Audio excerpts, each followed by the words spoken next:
查甫人的精虫发育出问题，嘛是不稳定的原因哦。台北因总就利用发育无完全的无尾精虫，帮一对翁仔某成功培养出8粒胚胎，互因生出一对查某的双生仔，咱做伙来了解。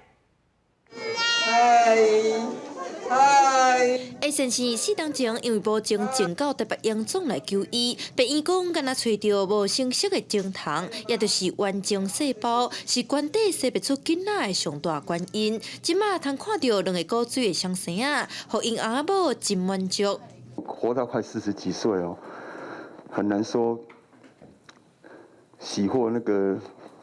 新生儿的感觉哈，自己当爸爸，我也是乱套的哈，可是我就是真的很开心呐。荣总成熟医学团体表示，原精细胞就是精虫的半成品，就算有机会受精，要成功坐胎的几率嘛真低。根据过去的文献资料，活产率敢若2.4%。这个原精细胞，它基本上它没有办法主动去跟卵子结合，我们必须要透过显微注射的技术，让它到卵子里面去。